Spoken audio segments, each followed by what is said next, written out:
Huge news, Reggie has just been granted his first European Union patent. That makes 9 patents, with 3 in the US, 5 in Japan, and of course now his first European Union patent. And from the infographic here, it looks like this will cover roughly 75% of the world's economic activity. So Reggie just did a post here. I'm going to cover it. Let's just jump right in.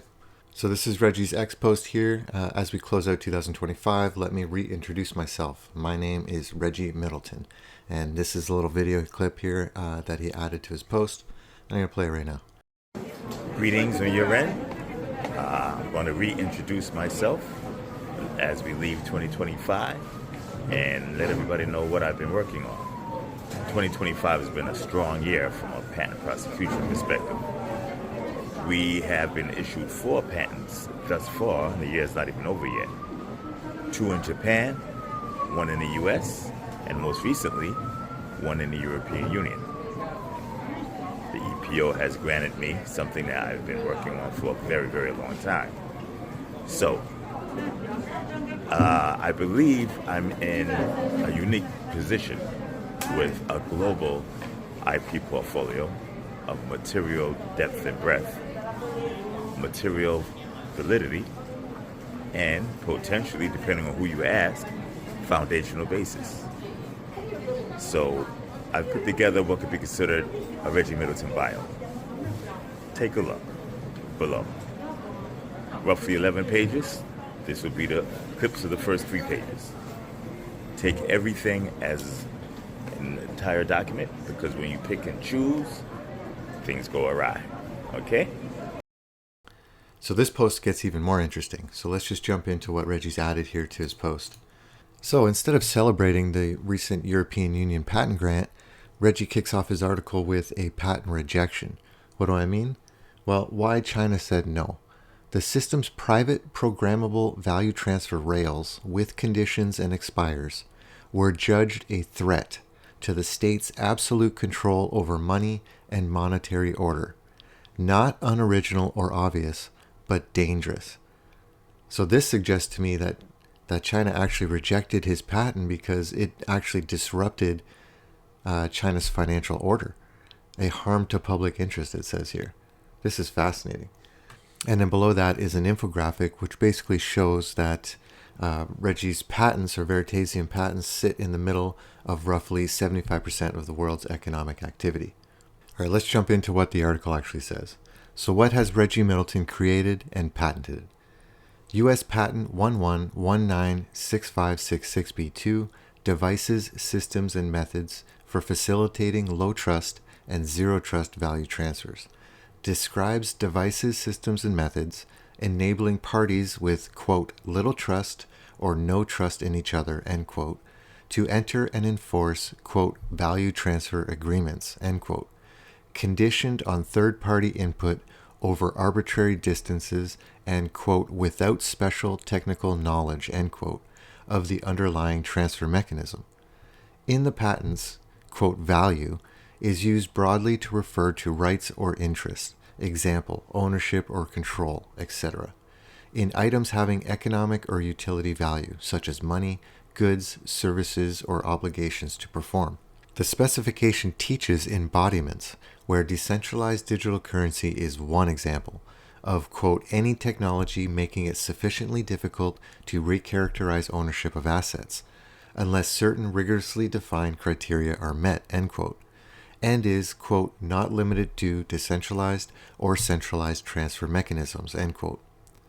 Clients, facilitators, transfer mechanisms, and data sources may be distinct or, quote, embedded, end quote, and coincident in many configurations, including clients that are, quote, fully automated, requiring no human intervention, end quote, with processors monitoring external state, including data sources, and interacting automatically.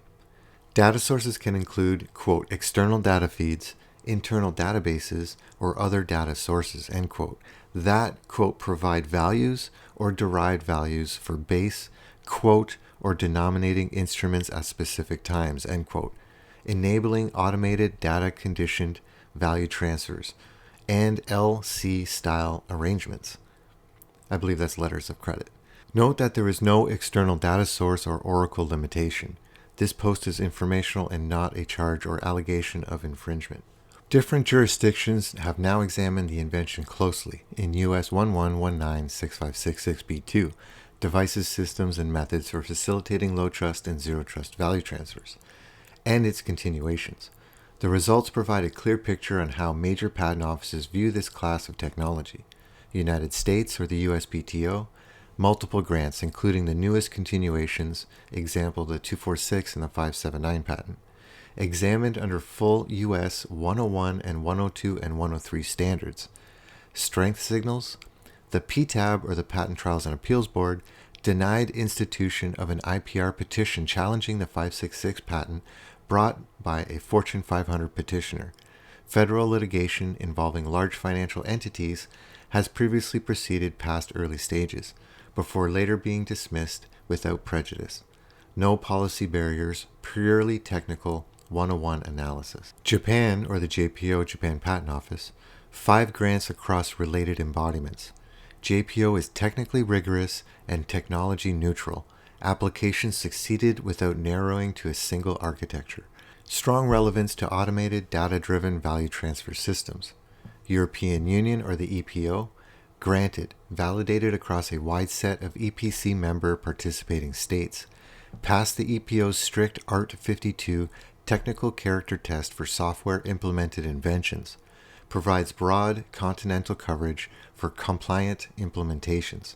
And Hong Kong is a designated jurisdiction, and protection is available through re-registration of the granted EP patent EP 4148642B1.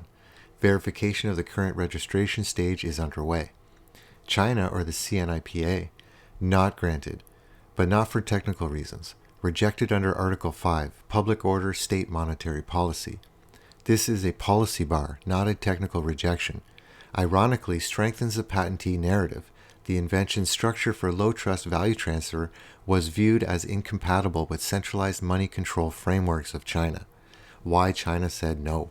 So the last page has 2 more infographics, and the top one is the final decision and rationale, the legal basis, Article 5 of the patent law. The invention is deemed to be an invention that violates the law or harms public interest, and is therefore unpatentable. Key reasons for rejection: violation of financial law and public interest. The invention's reliance on decentralized cryptocurrency transactions, example Bitcoin, is contrary to Chinese financial regulations designed to prevent financial risk and maintain stability. Specifically, it violates the People's Bank law regarding currency issuance and the ban on token financing platforms.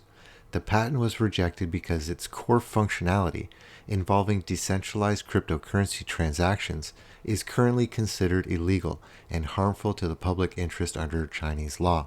The infographic captures CNIPA side starkly. Left panel: China rejected. Basis: Article 5 violates state laws detrimental to public interest. Cited concerns: financing risks, disruption of financial order, PBOC's sole authority, prohibition on fiat virtual currency exchange and token financing. And then the last infographic here is anchoring the legal and technical footprint, with the United States with 3 patents, and then 18 UP-EU states with UK, Switzerland, Spain, and Hong Kong, with classic EP validations, national grants subject to EP grant re-registration. And then of course we got Japan with 5 patent grants. And this is a global coverage snapshot with dense protection in the US, Japan, EU, UK, and Hong Kong. And we have a little bit more here just below, where Reggie asks Grok, do CBDCs such as the Chinese ECNY with AML and KYC conditional protections potentially read on the centralized claims of Middleton's patent portfolio, thereby possibly being a reason why China's patent office refused to grant him a patent? If there is a material possibility of such, identify the historical significance of a lone entrepreneur owning IP that has control over top-tier sovereign nations' currency, given that he has a plethora of similar patent granted in China's top global trading partners. And then Grok answered with, the Chinese ECNY incorporates AML and KYC for traceability and compliance, which could potentially overlap with centralized control aspects in your patents on value transfers. However, infringement is speculative without legal adjudication. I found no public evidence of China's patent office refusing your application. Recent info indicates pending status in China. If valid, an individual holding such IP over major currencies like ECNY would be historically rare, potentially influencing global trade dynamics via patents in partnering nations. Think about that. The Chinese government officially confirmed that this technology is too decentralized and too effective at bypassing state control. That is the ultimate validation of zero trust capabilities. So while the free world like the US, EU, and Japan says granted, the state control world says banned. This is exactly where you want your decentralized patent to sit. All right, congratulations again, Reggie, on your first European patent and your 9th patent overall. And to the rest of you, thank you again for all your support, and I will see you next time.